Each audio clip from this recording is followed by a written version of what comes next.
Hello everyone, I'm glad you're here tonight. Let me ask you something before we begin. Where are you listening from, and what time is it for you right now? I always find it fascinating to imagine people scattered all over the world, each in their own quiet place, listening at different hours. Some of you might already be in bed, the night wrapping around you, while others may just be winding down. Wherever you are, I want to take you on a journey tonight. A slow, thoughtful journey into the way people once lived when the sun went down, long before the invention of electricity. Our story will follow a man named Elias, who lived in a small European village sometime in the late 1700s. He was not wealthy, nor was he poor. He worked as a carpenter, building wooden tools, fixing roofs, and carving beams for barns. By day, his life was much like many others, busy with work, filled with the smell of sawdust, the sound of hammers, and the rhythm of steady labor. But it was the nights that fascinated him most, because nights in his time were very different from how we know them today. Imagine this with me. The sun dips below the horizon, and almost immediately, a deep blue darkness begins to creep across the fields. There are no street lamps, no humming neon signs, no glow of televisions through the windows.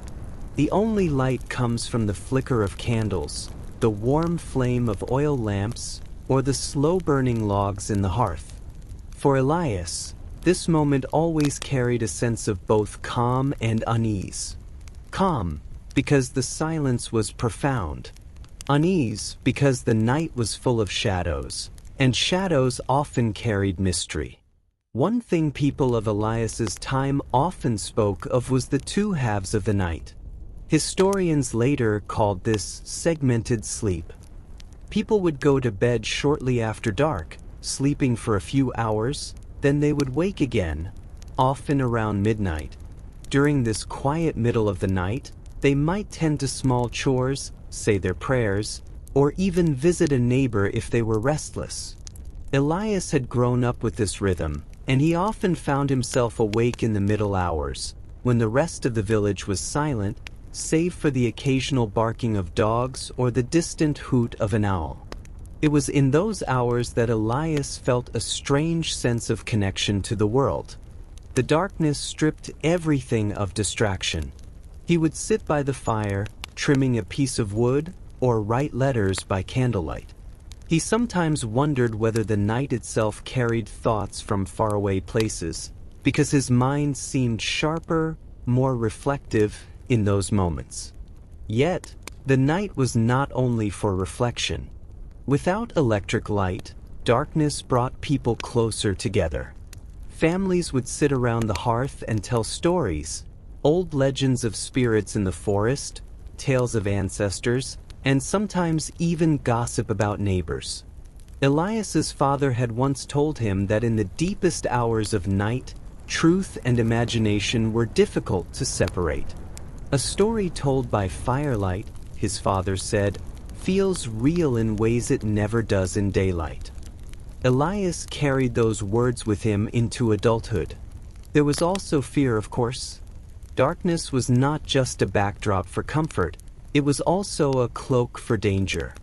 Bandits could move unseen, wild animals prowled at the edges of fields, and illness seemed to strike hardest when the night was long and cold. Elias remembered winter nights when wolves howled so close to the village that he could feel the vibrations in his chest. He would lie in bed, his breath warm against the freezing air, and imagine glowing eyes just outside the door. But it was not only the physical dangers that made night intimidating. Superstitions were everywhere. People believed the hours between midnight and dawn were when spirits were most active. In Elias's village, it was said that witches held their gatherings on the far hill under the cover of darkness. Sometimes, travelers swore they had seen flickering lights dancing in the fields, lights that vanished if one drew too close. Elias himself was skeptical, but he could not deny that the night often played tricks on his senses. Despite this, there was a beauty in how people adapted. The lack of electricity meant that people were more attuned to natural rhythms. The stars were brighter than anything we could imagine today, stretching across the sky in rivers of silver light. Elias would sometimes stand outside his workshop at night, staring upward until his neck ached, tracing constellations his father had taught him. He knew the positions of the stars not just as decoration, but as tools for telling time and direction. The moon, too, was a trusted companion.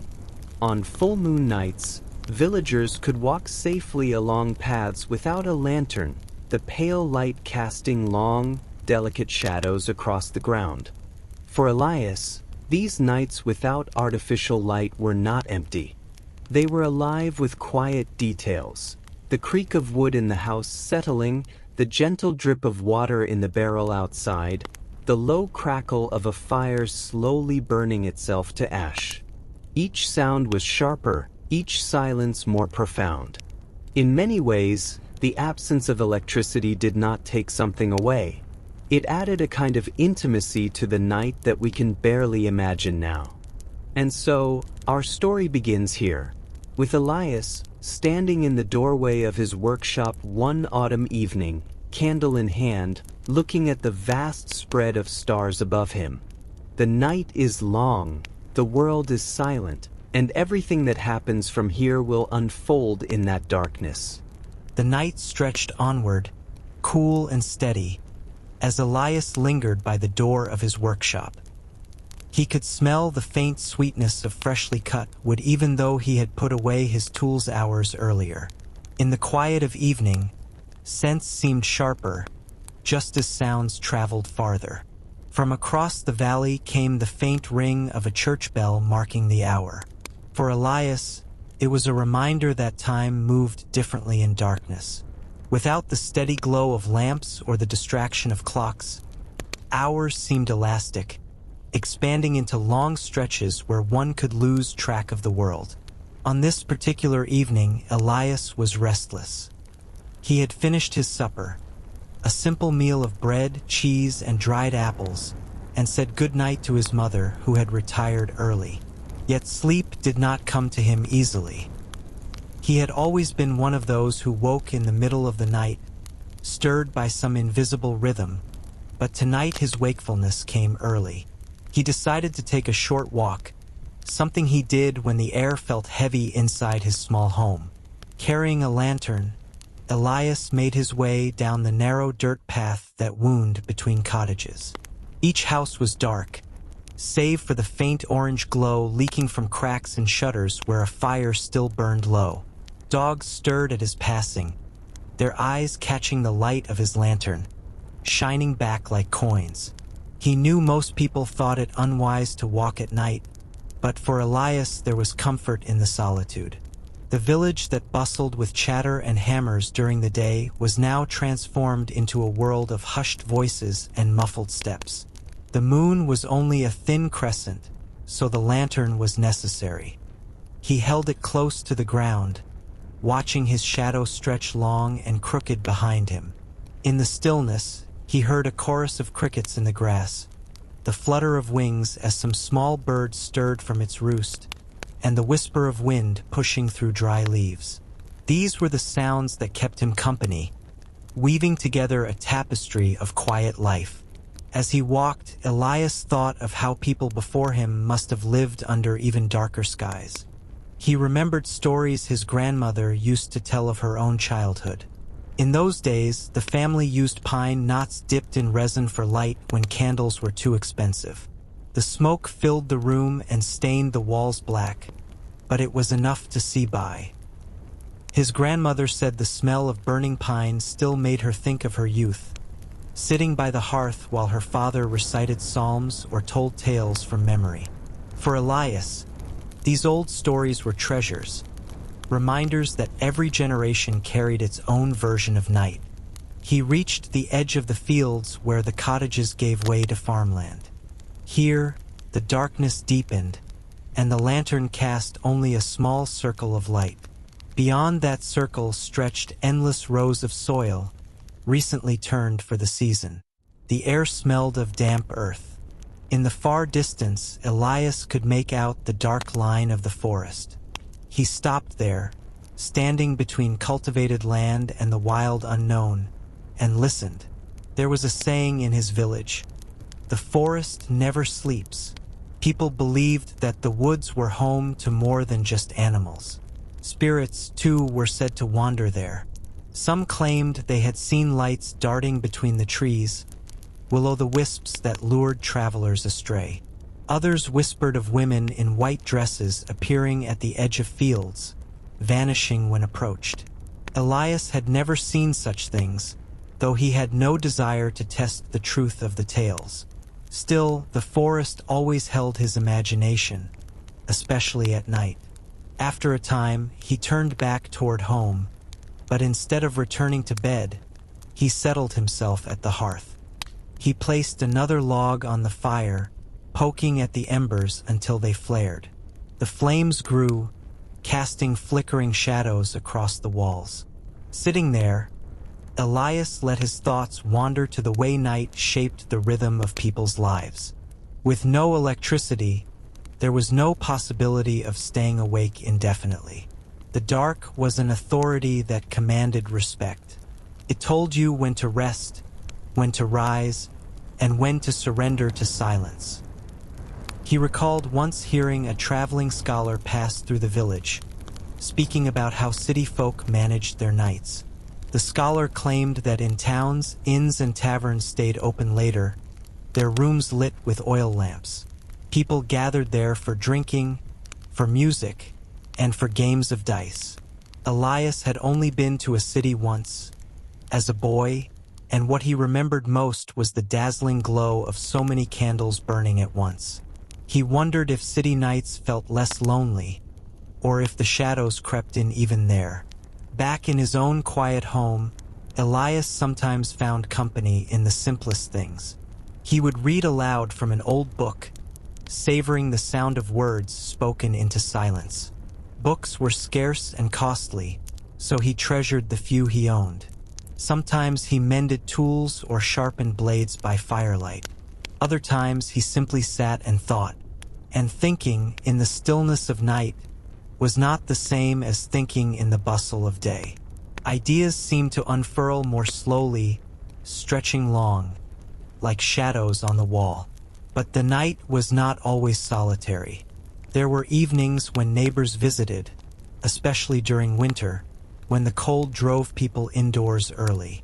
On those nights, families might gather in one cottage, bringing food or small casks of ale. They would sit close to the fire, sharing stories and laughter. Children played games in the corner, while the adults spoke in low voices. The air grew thick with smoke and warmth, and though the hour was late, no one felt hurried to leave. Without clocks glowing on every wall, time seemed to belong to them alone. Elias remembered one such gathering when he was a boy. A storm had rolled in, rain lashing against the windows, wind howling down the chimney. The lightning lit up the room in flashes, and with each clap of thunder, the children screamed in delight. The adults told ghost stories to match the storm, their faces half lit by the fire, their eyes wide with dramatic fright. Elias had felt his heart race, torn between terror and fascination. Even then, he sensed that night was a stage where ordinary life became extraordinary. As the flames in his hearth settled into glowing embers, Elias leaned back in his chair. His eyelids grew heavy, but he resisted sleep. There was something sacred about these hours when most others were resting.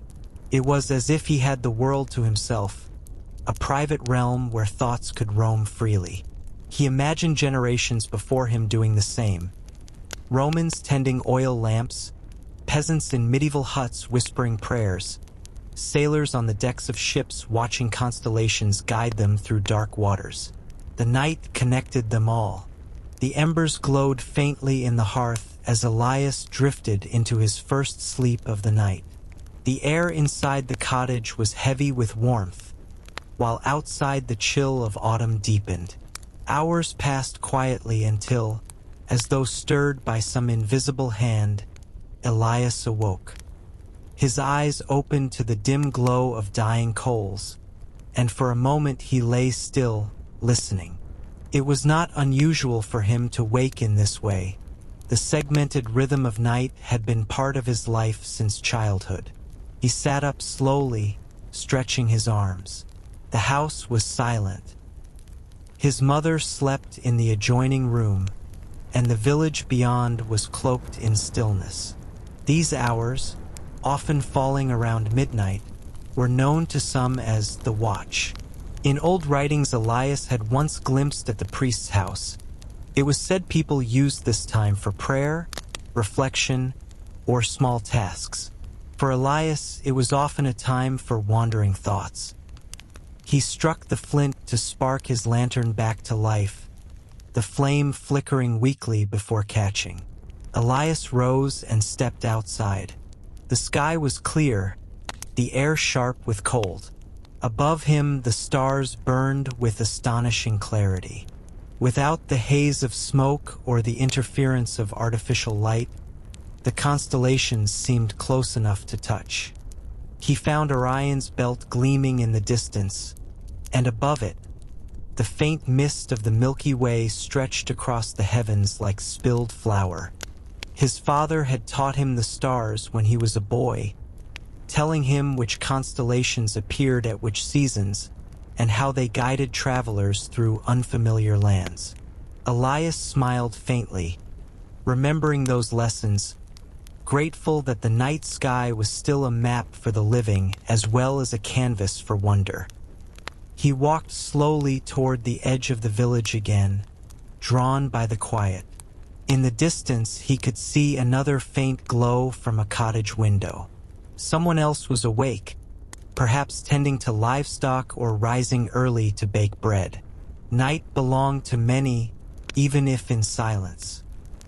He wondered how many villagers, unseen, stirred at this very hour. At the field's edge, Elias sat on a low stone wall. The grass was damp with dew, and the earth smelled rich and strong. He thought of how fragile the nights could be, and yet how steady. Wolves sometimes prowled near the forest, but tonight all was calm. He pulled his cloak tighter and let his thoughts drift toward the larger questions that came easiest in these hours. What was it about night that sharpened the mind? Was it the absence of distraction, the vast emptiness of the world in darkness? Or was it something older, a rhythm etched into humanity's bones? When his father was alive, he used to say, "The night was our first teacher." By firelight, people told their oldest stories, passed down their histories, and dreamed aloud of futures they would never see. Night forced people inward, into themselves and into one another. Elias felt this truth now as keenly as ever. He thought of the travelers who occasionally passed through the village, bringing news from cities.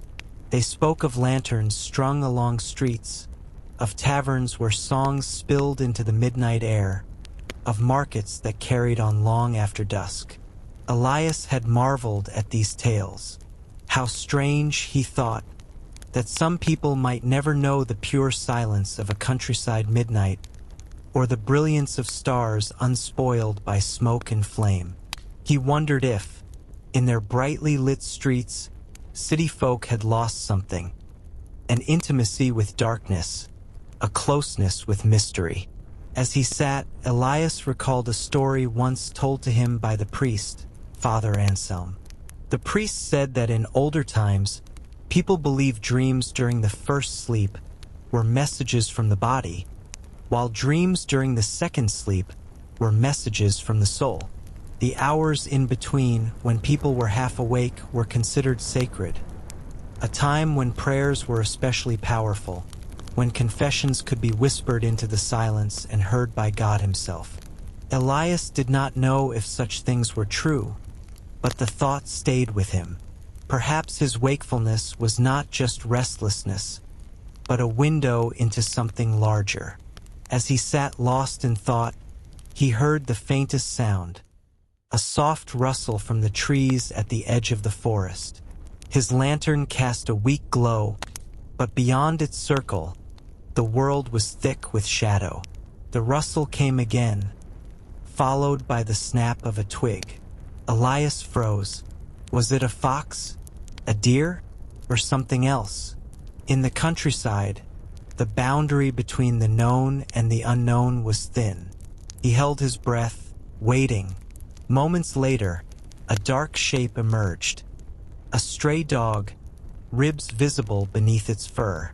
It sniffed the ground cautiously, then lifted its head, eyes catching the lantern light. Elias exhaled in relief. He reached into his pocket and pulled out a crust of bread from supper, tossing it onto the ground. The dog sniffed, then devoured it quickly before slinking back into the darkness. For a brief moment, Elias felt the simple bond of two creatures awake in the same silent world. Returning home, he found the fire nearly out.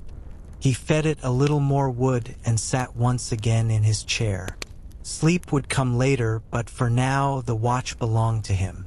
He pulled out a small piece of wood and his carving knife, letting the blade scrape gently across the grain. Slowly, shapes emerged, at first nothing more than rough grooves, but soon resembling the outline of a small bird. Carving calmed him, gave his hands purpose while his mind wandered freely. Hours drifted by this way. He thought of neighbors, of the harvest, of stories his grandmother had whispered when he was a boy. He thought of the way the forest seemed alive at night, not only with animals but with things unseen. He thought of how the stars above him were the same stars that had shone upon every generation before, a silent witness to the endless rhythm of darkness and dawn. Eventually, Elias felt the heaviness return to his eyes. The carving lay unfinished on the table, its rough wings catching the faint light of the embers. He lay back down, pulling the blanket over himself. This would be his second sleep, as natural as the first.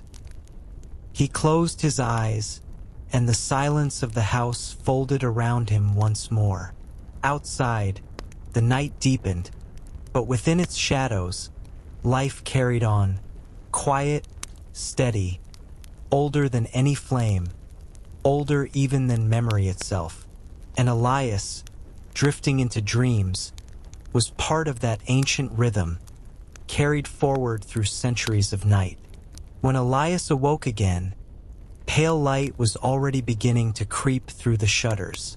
The second sleep had been deep and dreamless, leaving him with a quiet sense of renewal. The rooster crowed somewhere in the village, and the steady thump of an axe echoed faintly in the distance as a neighbor split wood for the day ahead. Elias rose, stretched, and stepped outside. Morning had arrived, and with it the bustling return of daily life. But his mind lingered on the night before. He often found himself reflecting more on what happened in the dark hours than during the brightness of day. By daylight, work consumed him, but the night carried his thoughts into places he rarely explored otherwise. Today, as he chopped kindling for the hearth, he recalled the dog that had approached him in the fields. He wondered if the creature would return again that evening, or if it had wandered off in search of some other scrap of comfort.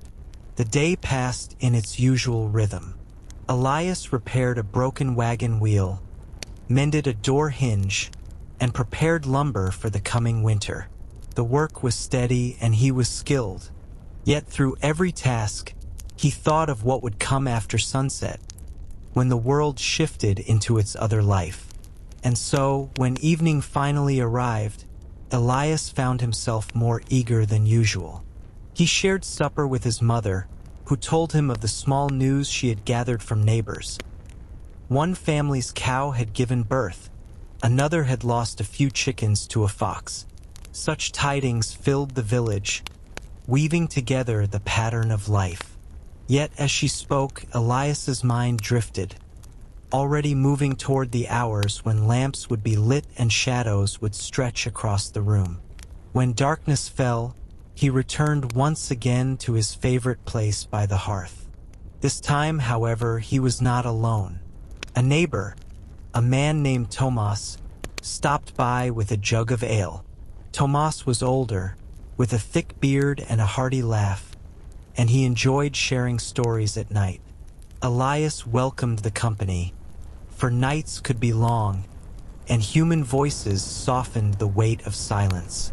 The two men sat together, sipping slowly from cups, while the fire cast warm light across their faces.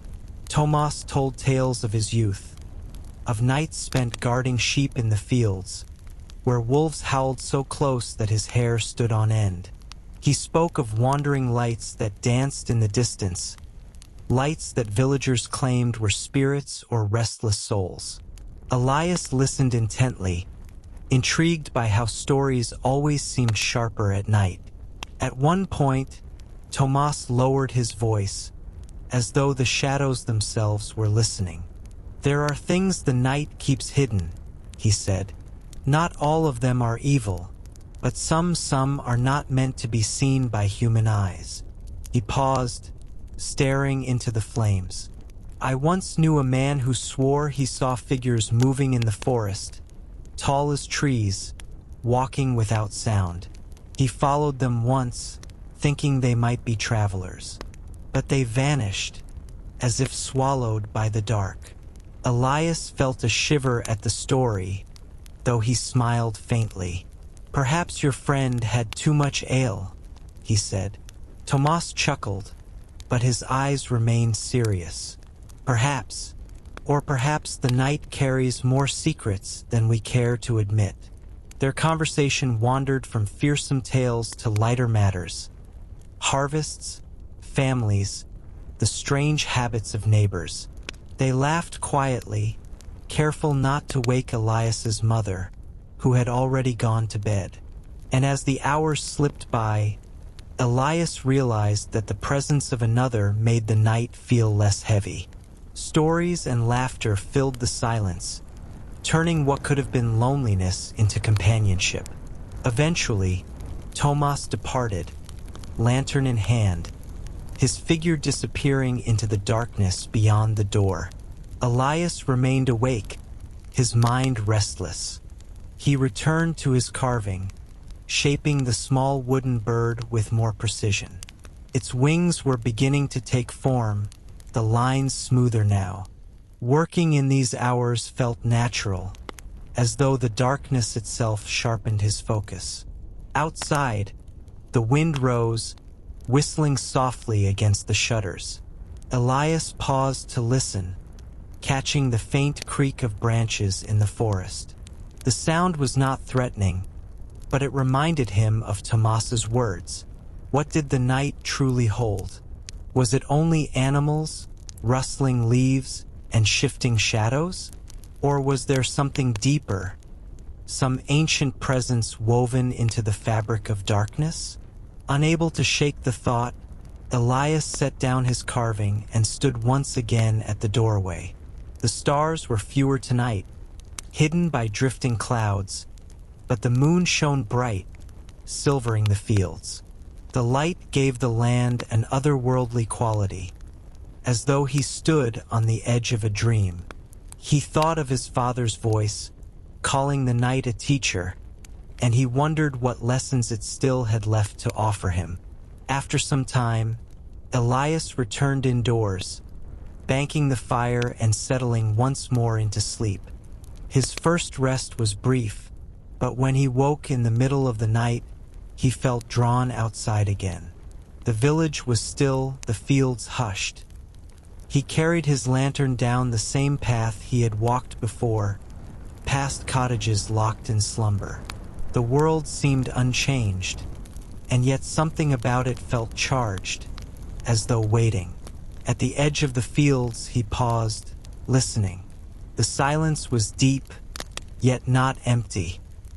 He could sense life all around him, the rustle of small creatures in the grass, the distant cry of an owl, the steady pulse of his own heartbeat in his ears. The lantern's glow flickered, a fragile flame against the immensity of night.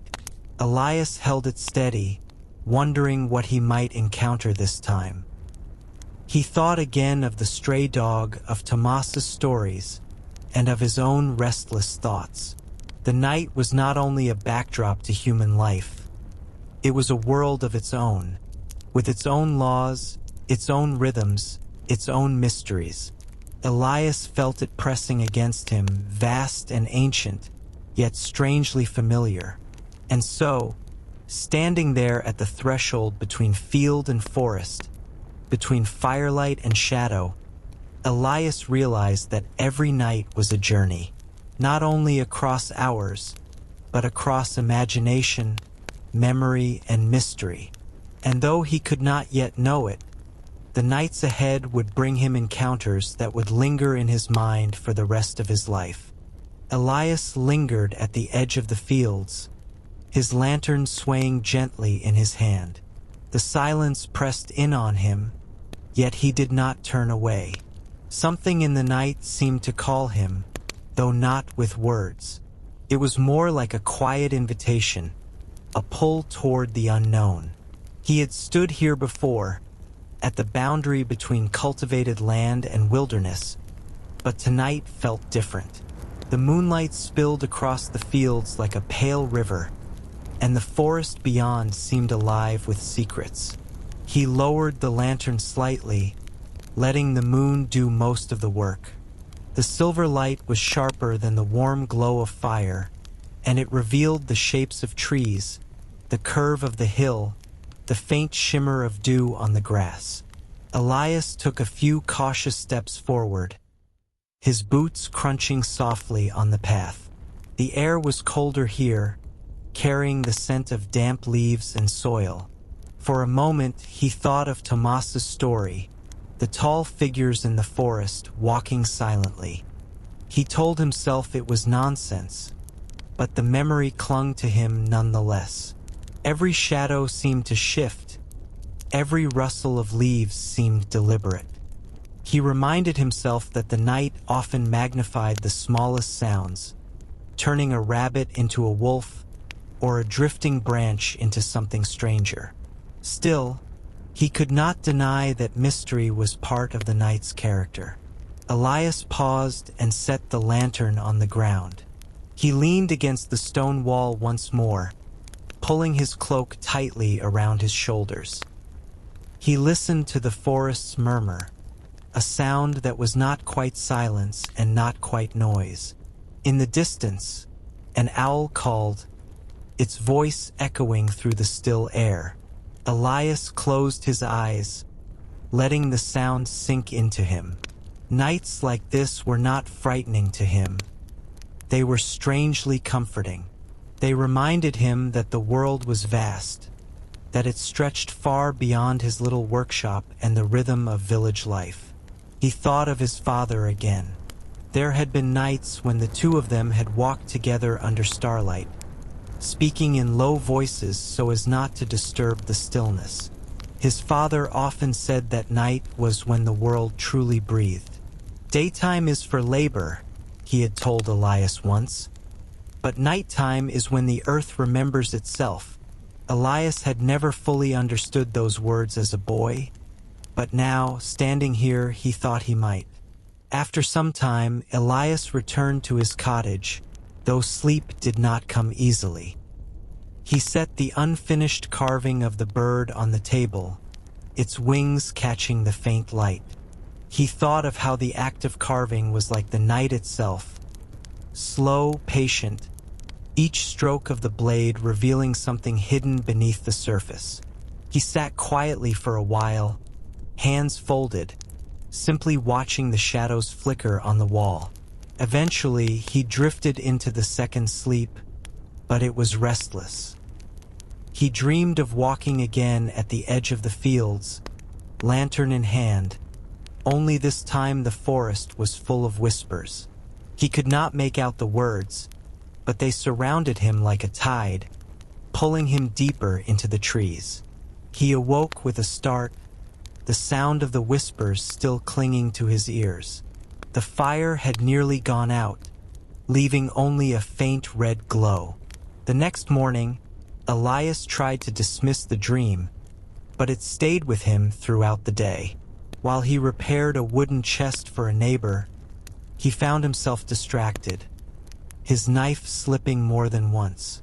While speaking with his mother over their midday meal, he caught himself staring at the window, wondering if the forest was truly as silent as it seemed. That evening, as the sun dipped low, Elias felt a peculiar mix of anticipation and unease. The dream had unsettled him, yet part of him wanted to return to the night, to see if there was more waiting beyond the edge of fields. He told himself it was foolish, dreams were only dreams, but still the pull remained. When darkness fell, he lit his lantern and returned once more to the path. The night was cloudy now, the moon hidden, so the lantern's flame was his only guide. Each step into the darkness felt heavier than the last. The cottages lay behind him, their windows shuttered, their fires glowing faintly within. Ahead lay only the hush of fields and the looming shadow of the forest. At the stone wall, Elias stopped again, resting his lantern on the ground. The air was colder than before, and the clouds overhead gave the world a dim, muffled quality. He listened. At first, there was nothing but the soft hiss of wind.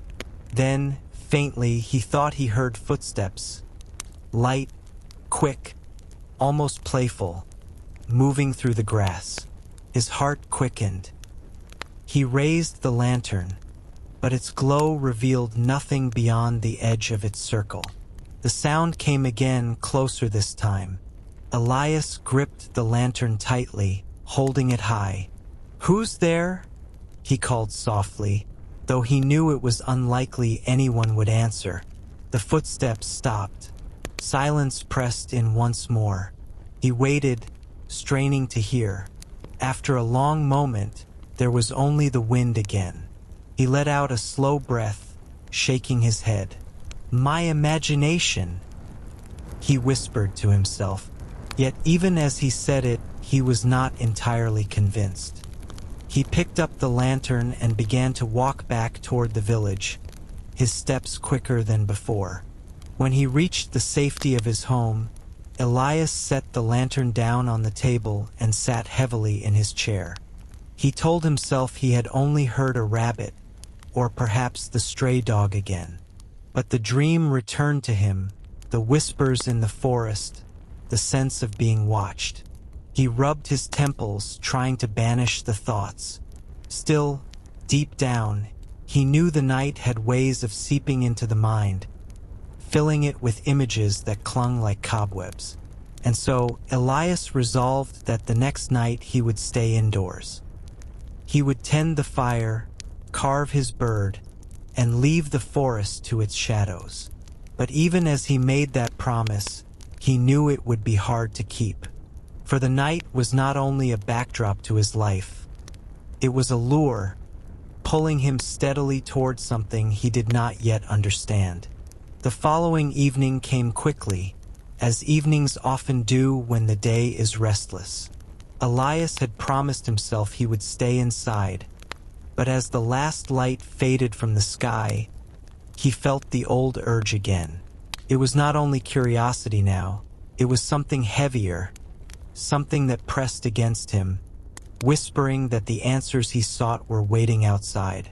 He tried to resist. He stoked the fire, sharpened one of his knives, and returned to the carving of the bird. Yet his hands would not steady. The knife slipped twice, leaving thin scratches across the wood, mistakes he would normally never allow. He pushed the carving aside and leaned back in his chair. The firelight flickered against the walls, filling the room with warmth, but he felt no comfort. Instead, he heard the echo of the dream again, the forest murmuring voices just beyond comprehension. He shut his eyes tightly, but the whispers grew clearer in his mind, until he opened them again and realized he was staring toward the window. The curtains stirred slightly, as though nudged by a hand. Elias knew it was only the wind, but his heart still raced. Finally, unable to endure it, he took the lantern from the table and lit it once more. He told himself it would only be a short walk, no further than the fields. He would stand at the stone wall, breathe the night air, and then return. Nothing more. The village was quieter than usual. The shutters of the houses were closed tight, and even the usual glow of distant fires seemed dimmer. Elias's boots tapped softly against the dirt path as he walked, the lantern swinging at his side. The night was thick with mist, curling low across the ground. Each step stirred the fog, making it swirl like smoke. When he reached the wall, he paused as he always did. Beyond lay the forest, darker than he had ever seen it. The mist pooled at its edge, making the trees appear taller, stranger, as if they were leaning forward to listen. Elias set the lantern down and leaned against the stones. The silence here was almost too complete. Not even the owl called. The fields seemed to hold their breath. And then, faintly, it began again. The sound he had heard before, the footsteps. Only now they were slower, steadier, deliberate. They moved across the grass with a rhythm that was unmistakably human. Elias's mouth went dry. He reached for the lantern and held it high, though its glow barely pierced the fog. "Who's there?" he whispered, his voice trembling despite his efforts. There was no answer. The footsteps stopped once more. The mist thickened, curling higher around his legs. Elias's heart pounded. He thought of running, yet he could not move. It was as though the night itself had fastened him in place. He strained his eyes, staring into the darkness, waiting for some shape to emerge. But none came. After what felt like a long time, the sounds faded, leaving only silence again. Elias let out a shaky breath, lowering the lantern. He told himself it was nothing, that his ears were playing tricks. But when he turned to leave, he noticed something on the ground by the wall. It was a footprint, not sharp and clear, but faint, pressed into the damp earth. Larger than his own. Elias knelt, holding the lantern closer. The print was long, with toes spread wide, as though it belonged to someone walking barefoot through the night. He touched it with his fingers. The soil was damp, but the edges of the print were sharp, not yet blurred by wind or time. Elias straightened, his chest tight. He looked back toward the forest. The trees loomed silently, giving no answers. He thought again of Tomas's story, the figures that moved without sound, taller than any man. Elias shook his head. He refused to let fear master him. Still, he could not deny what he had seen. Carrying the lantern, he turned and walked back toward the village, this time with quick, purposeful steps. The mist seemed to follow him, curling around his legs like water. He did not look back until he reached the door of his cottage. Only then did he pause, lantern raised, staring once more toward the distant wall. The night was empty, quiet as stone, but Elias knew now that he was not alone in it. Inside, he set the lantern down and bolted the door. He sat heavily in his chair, staring at the flame. The footprint remained in his mind, more vivid than anything he had carved, more solid than any dream. He did not know what it meant, or what waited beyond the forest's edge, but he felt certain of one thing. The night was no longer only a comfort. It was something else, something that had noticed him, something that might soon draw him deeper into its heart. Elias barely slept that night. Each time his eyes closed, he saw the footprint again, fresh in the damp earth, larger than any he had ever seen. When sleep finally came, it was shallow and full of half-dreams. Branches creaking like voices, fog twisting into faces, footsteps circling his house. By dawn, he was exhausted. He worked through the day with heavy limbs, trying to force himself into routine. He gathered kindling, repaired a loose hinge on the door, and fetched water from the well. Yet every task seemed distant, meaningless compared to the memory of what he had witnessed. By afternoon, the unease had become unbearable. He decided to seek out Tomas. The old man was seated outside his small hut on the far side of the village, patching a fishing net. His eyes, always watchful, seemed to know Elias's purpose before he spoke. "You've seen something," Tomas said simply, without looking up from his work. Elias nodded. He told him about the fog, the sound of steps, the footprint. Tomas listened silently, his hands steady on the net. When Elias finished, there was a long pause. "You should not have gone beyond the firelight," Tomas said at last. "There are things that walk when the lamps are out, things that notice when a man notices them back." Elias frowned. "What are they?" "Names are not wise," Tomas murmured. "Some say they are the restless souls without graves, wandering until the earth remembers them. Others say they are older still, older than men, belonging to the forest itself. You will hear many tales, but all share one warning. Once they find you, they do not forget." The words chilled Elias, though he tried to dismiss them. "It was only one footprint," he insisted. "Perhaps a traveler passed through." Tomas set the net aside and fixed his sharp eyes on Elias. "Travelers do not walk barefoot in fog thick enough to choke the moon, and no traveler leaves prints that vanish by morning." Elias blinked. "Vanish?" The old man gave a slow nod. "Go look. By now you will find nothing but smooth earth, as though no step was ever taken." Elias's stomach tightened. He wanted to argue, to laugh it away, but the conviction in Tomas's voice silenced him. Instead, he returned to his cottage, carrying the weight of those words. That evening, as the last color drained from the horizon, Elias forced himself to go back to the stone wall. The mist was there again, curling thick around the ground. His lantern swung nervously in his hand as he knelt at the spot where he had seen the footprint. The earth was smooth, damp, yes, but unmarked.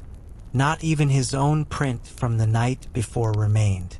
It was as though the ground had swallowed everything.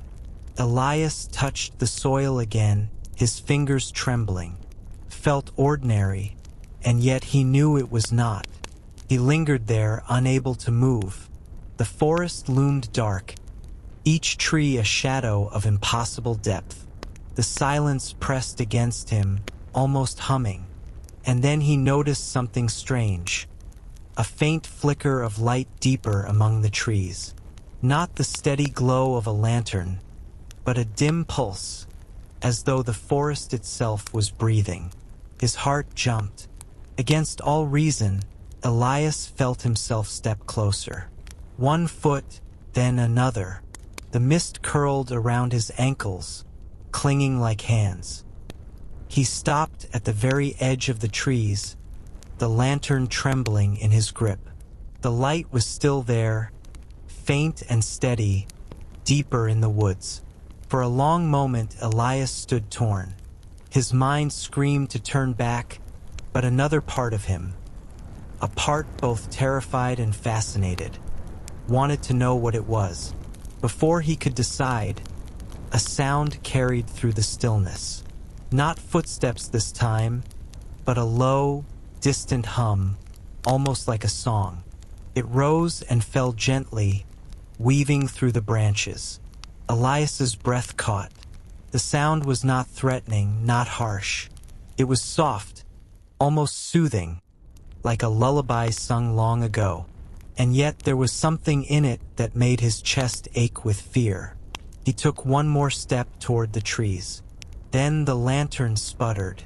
The flame dimmed, flickered wildly, and went out, leaving him in darkness. Elias froze, his heart hammering in his chest. The hum faded instantly, leaving only silence. The forest ahead was now a solid wall of black.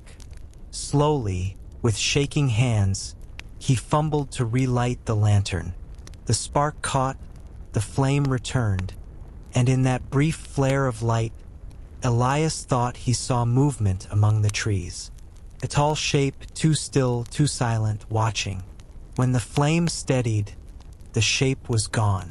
Elias staggered back, clutching the lantern to his chest.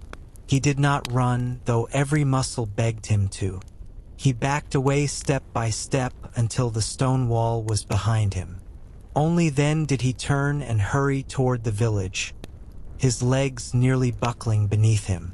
That night, as he sat trembling by the fire, Elias realized the truth.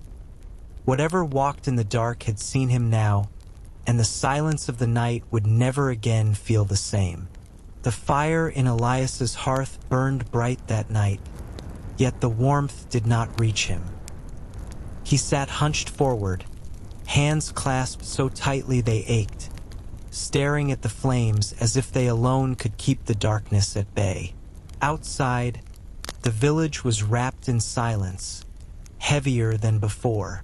Even the usual sounds of the wind seemed muted, as though the night itself was listening. Sleep would not come. Each time Elias closed his eyes, he saw the faint glow in the woods, the shadow standing still between the trees, the sudden silence when the song had ceased. He told himself he would not go out again, but he knew it was a lie. Something had begun, and it would not leave him be. Toward midnight, he heard it again. The hum, fainter now, drifting not from the forest but through the very walls of his cottage. It was as if the wood itself carried the sound. His heart thudded against his ribs. He stood quickly, grabbing the lantern, though his hands shook so much the flame nearly went out. Elias pressed his ear to the door. The hum was outside now, curling through the mist that clung to the village lanes. It was not loud, but it was insistent, pulling at him like a thread tugging cloth apart. He thought again of Tomas's words. Once they find you, they do not forget. Still, Elias unbolted the door. He told himself he only wanted to see, only to prove that nothing was there. The mist seeped inside as he opened it, cool and damp, carrying the faint song. The village street was empty, yet the sound seemed to drift just beyond sight, leading him onward. He followed, past the well, past the silent homes with their shuttered windows, past the edge of the fields. His lantern cast a trembling circle of light, each step swallowed quickly by fog. The song grew clearer, low and slow, weaving patterns he could not understand yet could not resist. At last he reached the stone wall again. His breath caught in his throat, for there, just beyond the wall, in the shadow of the trees, stood a figure. It was tall, impossibly tall, shoulders brushing the low branches. Its shape was cloaked in darkness, details lost in the mist, but its eyes, or what Elias thought were eyes, glimmered faintly, catching the lantern's glow. The hum came from it, Elias realized. A sound that was not quite human yet carried a strange, mournful beauty. Elias gripped the wall, his knees weak. He wanted to run, but his body would not obey. The figure did not move, did not speak. It only stood and sang its low song, the sound vibrating through Elias's chest. He whispered, "What are you?" His voice broke in the quiet. The song ceased. The silence that followed was worse than the sound itself. The mist thickened. The lantern sputtered. For one heartbeat, Elias thought the figure would step forward, crossing from forest into field. But it did not. Slowly, impossibly, it seemed to fade, melting into fog until nothing remained but the trees. Elias collapsed to his knees. His breath came in ragged gasps, his heart pounding wildly. He stayed there for a long time, staring into the mist, waiting for it to return. When it did not, he stumbled back to the village, his legs weak and clumsy beneath him. Inside his cottage, he bolted the door again and slid down against it, clutching the lantern tight. He tried to steady his thoughts, but the image of the figure, tall, silent, with eyes glimmering faintly, burned in his mind. He could not escape it. That night, Elias did not sleep at all. He sat awake until dawn, listening for the hum that might come again, wondering if the figure would return. But the silence held, and with the morning light came a grim certainty. The night no longer belonged to him or to the village. It belonged to something else, and it had seen him. When the first pale light of morning crept across the fields, Elias opened the shutters with trembling hands. The village looked the same as always. Stone cottages, tilled soil, smoke rising thinly from a few chimneys. Yet for him, everything had changed. The night before lingered like a shadow at the edge of his vision. He could not forget the tall figure, nor the way it had vanished into mist, nor the hum that had seemed to shake his very bones. He thought of telling the others, of warning them, but the words caught in his throat. Who would believe him? Even Tomas, for all his talk of old tales, had never spoken of hearing a song or seeing eyes in the dark. Elias imagined the laughter of the other villagers, their dismissive shakes of the head. Better to say nothing for now. Instead, he busied himself with work. He carried water, mended a broken fence, and tried to act as though nothing had unsettled him. Yet as the day stretched on, he noticed things he had overlooked before. The birdsong that usually filled the air was scarce. The wind seemed strangely still, and in the eyes of those he passed on the road, there was a weariness he had not noticed, as though they too had slept poorly. By late afternoon, Elias sought Tomas again. The old man was at the edge of the stream, setting a crude line for fish. Elias told him everything. The hum, the figure, the faint light in the forest. As he spoke, Tomas's weathered face grew grim. "You should not have answered it," Tomas said at last. "Once you speak to them, they know your voice. They will come again." Elias swallowed hard. "What do they want?" "No one knows," Tomas replied. "Some say they lure men away into the woods, where none return. Others believe they are not cruel, only searching for those who will listen. But it matters little. Once they mark you, you belong to the night as much as the day." The words settled heavily on Elias. He tried to protest, but Tomas cut him off with a sharp shake of his head. "Stay inside when darkness falls. Do not go near the forest again. And whatever you hear, whatever you see, do not answer." That evening, Elias obeyed. He barred the door before the sun had fully set and sat by the fire with his knife and carving. His hands moved mechanically, shaping wood into the form of a bird, but his ears strained at every sound beyond the walls. The quiet pressed closer with each hour, and then, as midnight neared, the hum returned. Faint at first, seeping through the cracks like mist. It rose and fell slowly, calling, "Patient, Elias gripped the carving knife so tightly his knuckles whitened.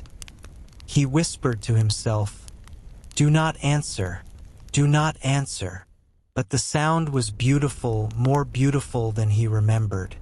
It was no longer only mournful. It was tender, almost gentle, like a voice singing to a child. It pulled at him, stirring something deep in his chest, something he had not felt since boyhood. His eyes filled with tears without knowing why. Against his will, he found himself standing, stepping closer to the door. The hum grew louder, wrapping around him, warm and terrible all at once. And then 3 slow knocks sounded on the wood. Elias froze, his breath caught. The hum stopped instantly, leaving a silence so deep it rang in his ears. He stood there, trembling, knife in one hand, lantern in the other, staring at the door. The knocks did not come again. Minutes passed, perhaps hours. He could not tell. At last, when the first gray light of dawn seeped into the sky, Elias collapsed into his chair, shaking and exhausted. He knew now that Tomas had been right. The night would not release him. It had found his voice, and it would return until he gave it more. When daylight came, Elias felt hollow, as though part of himself had been left behind in the darkness. His hands shook even as he fetched water from the well, the weight of the bucket nearly slipping from his grasp. The villagers passed him with nods, polite but distant, yet he thought he saw something in their eyes. Tiredness, yes, but also fear. A fear like his own, one they did not name. At midday, he sat by his table, carving once more. The small bird was nearly finished now, its wings outstretched, but his hands would not steady. He drove the knife too deep, cracking the wood, ruining what had once been graceful. With a frustrated breath, Elias set it aside. His thoughts wandered back to the knocks on his door. 3 deliberate strikes, too real to be dream or imagination. He found himself studying the floorboards near the door, looking for any mark, any sign that someone or something had truly stood there. But there was nothing. The wood was smooth, untouched. Still, he knew what he had heard. By evening, he went again to Tomas. The old man was chopping wood behind his cottage, his back bent, his strokes slow but steady.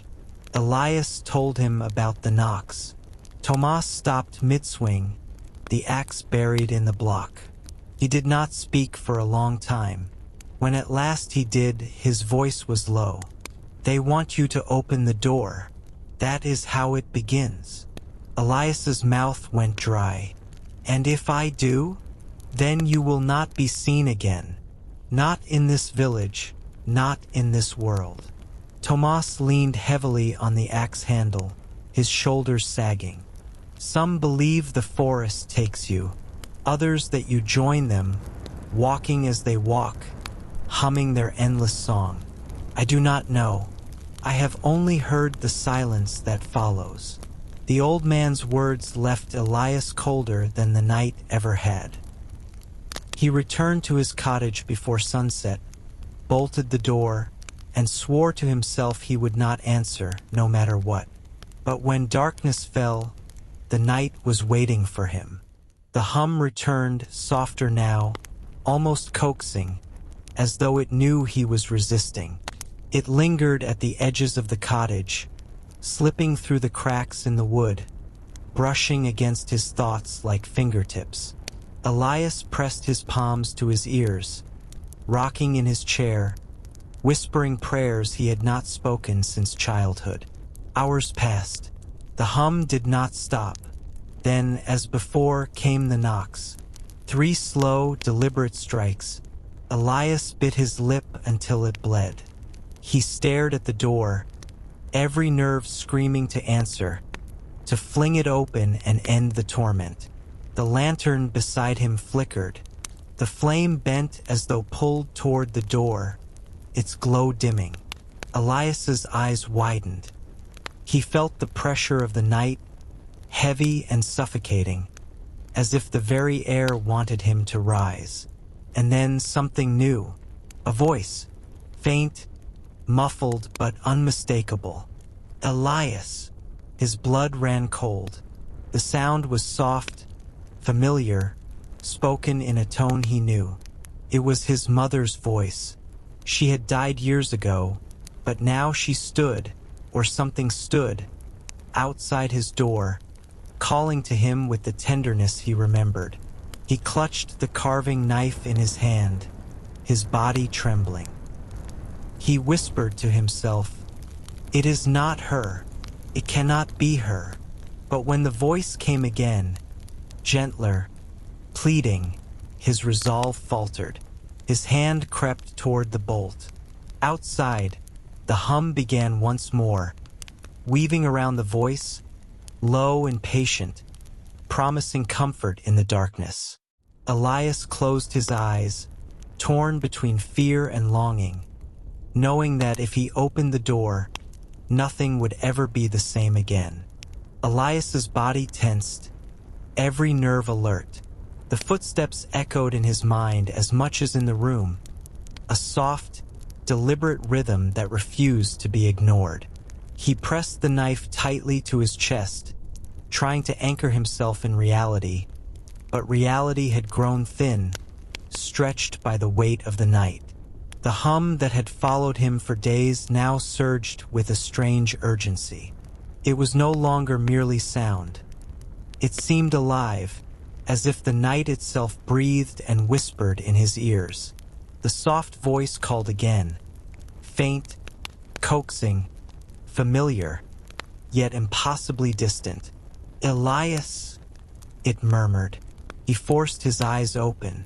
The lantern flickered weakly, casting long shadows that danced and bent unnaturally against the walls. For a heartbeat, he thought he saw movement.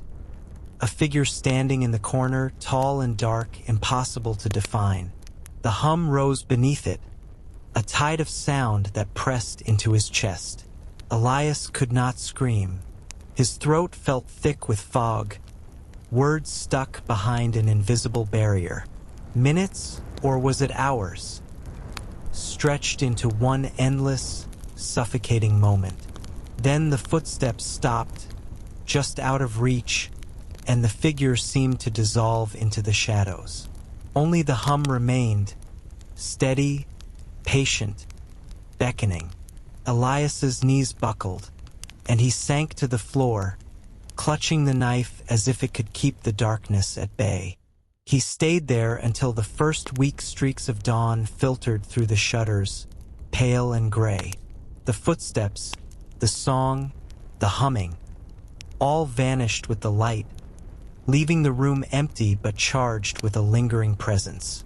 Elias knew it was still there, waiting, patient as stone, knowing he had seen and heard enough to be drawn in again. Daylight brought no comfort.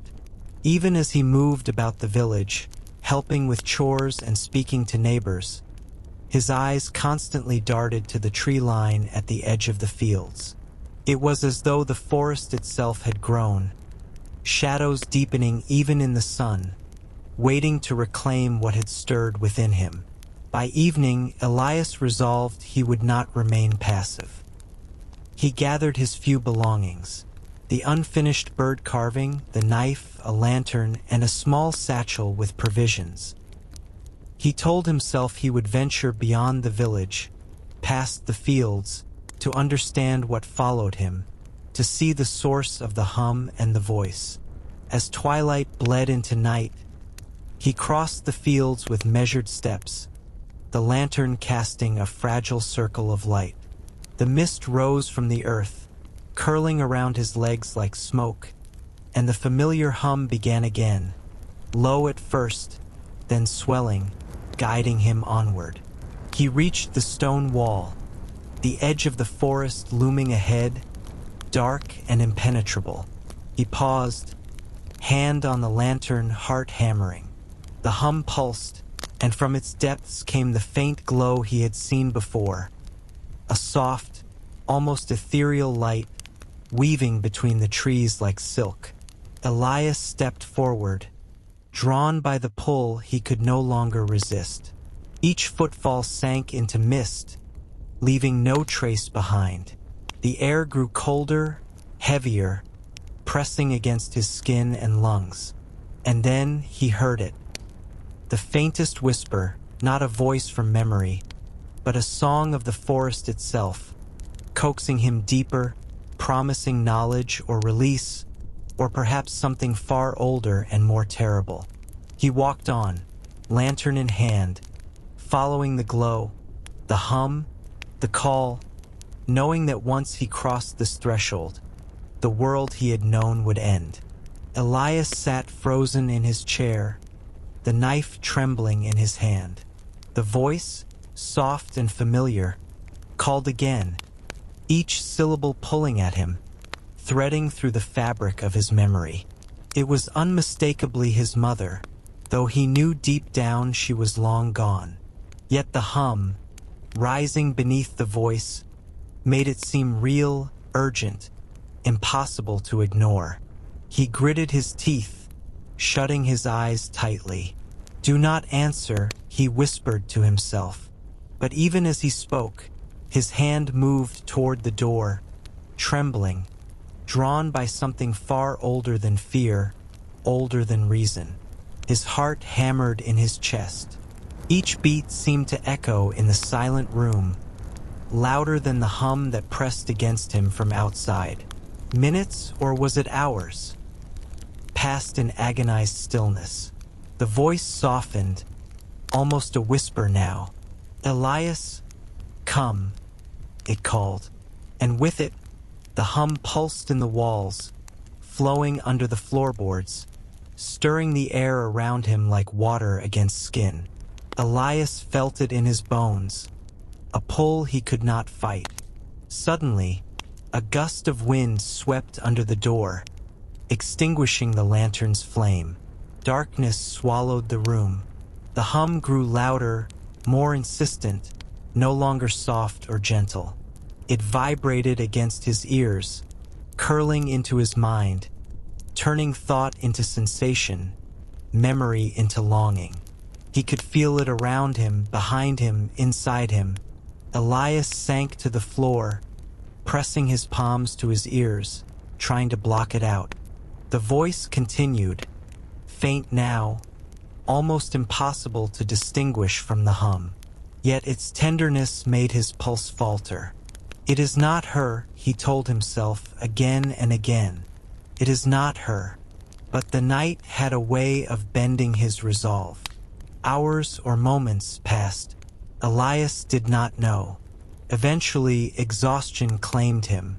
His hands fell from the knife, his body slumping against the wooden floorboards. The hum did not stop. It softened, lulling him into a restless sleep. His dreams were filled with silver light and shadowy figures, with a presence moving just out of reach.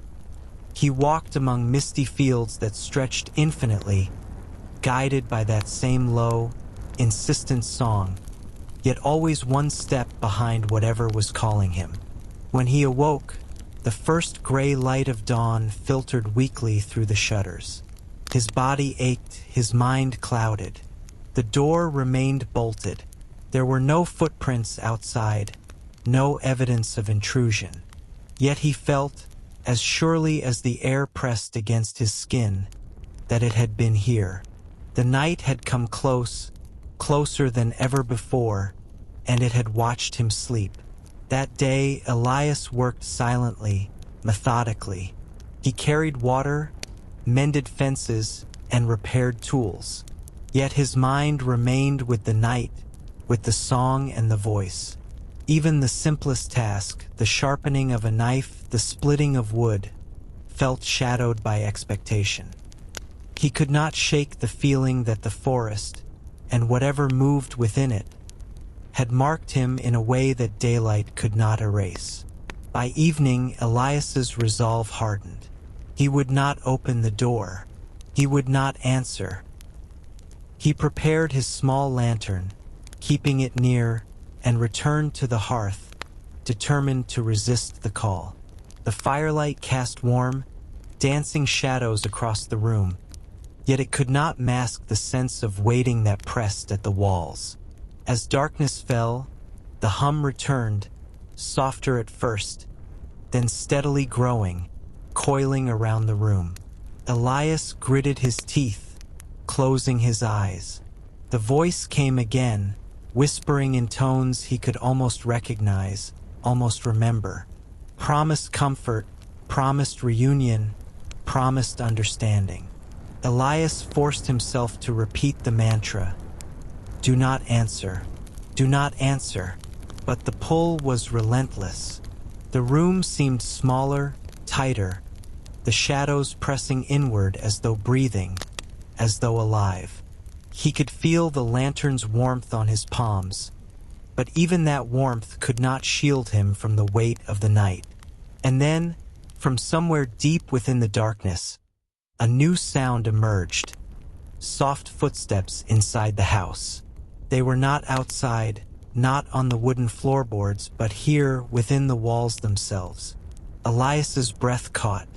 The hum rose to meet them, low and insistent, vibrating in the air and in his chest. He gripped the carving knife again, his fingers digging into the handle. Cannot be real, he thought. Cannot be inside. But the footsteps continued, deliberate, careful, moving closer with every beat of his heart. The night had come to him. Elias stepped into the forest, the mist curling around him like living tendrils. The glow that had lured him from the village pulsed faintly between the trees, as if breathing in time with his own heartbeat. Each step felt heavier than the last, as though the soil itself sought to slow him, to make him reconsider what he had chosen to do. The hum filled the space around him, no longer distant but inside his mind, vibrating against thought and memory. It was at once comforting and terrifying, a melody that twisted reality, blurring the line between what was and what could be. The trees loomed above him, their branches reaching across the path like long skeletal fingers. Shadows stretched impossibly, bending in ways that defied reason. He pressed on, guided by the glow and the song. At times, he thought he saw figures between the trees, tall, thin, moving just out of focus. He blinked and they were gone. The forest seemed to shift around him, rearranging itself, opening pathways that had not existed a moment before. Hours passed, though he could not tell, the forest swallowing all sense of time. The glow pulsed ahead, and Elias felt compelled to move faster, though exhaustion clawed at his legs. The song shifted now, fragments of voices whispering words he could not understand, a chorus of the unseen weaving through the hum. Then, suddenly, the forest opened into a small clearing. Moonlight, or something like it, fell through the mist, illuminating a pool of water at its center. The glow seemed to originate there, soft and shimmering, reflecting in the ripples of the surface. Elias approached, mesmerized. As he reached the edge, the reflection shifted. It was not only his own face but something else. Tall, indistinct, eyes like faint coals staring back at him. The song swelled, and he felt a presence beside him. He spun, lantern raised, but there was nothing. The hum, however, now carried a rhythm, like footsteps circling him, patient and deliberate. He knelt by the water, peering into the reflection. Shapes moved beneath the surface, shadows that twisted and reformed, impossible yet compelling. And then, a whisper, clearer than ever, Elias. The voice was neither warm nor cruel, only insistent. It promised understanding, promised a truth hidden to the eyes of ordinary men. Elias felt the pull again, stronger than before, threading into his chest, pulling him closer to the pool. His reflection shimmered and shifted, revealing glimpses of forms beyond human comprehension, eyes staring back that were not his own. Fear and fascination warred within him. He reached out, trembling, and touched the surface. The water was cold, impossibly so, biting through his skin and into his bones. The reflection rippled, and for a moment, he saw not the forest but distant places, cities of light, forests older than memory, landscapes shifting beneath skies of impossible color. A sudden movement in the mist snapped him back. The tall figure from the village appeared at the edge of the clearing, its presence commanding yet silent. It raised a hand, and the hum stilled instantly, leaving an unnatural silence that pressed against his ears. Elias froze. The figure did not move closer, did not speak. And yet Elias understood. It had been waiting for him, watching, guiding him to this place.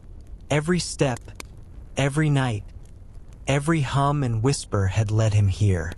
And now, at the edge of something beyond human comprehension, he realized the forest did not merely want him to witness.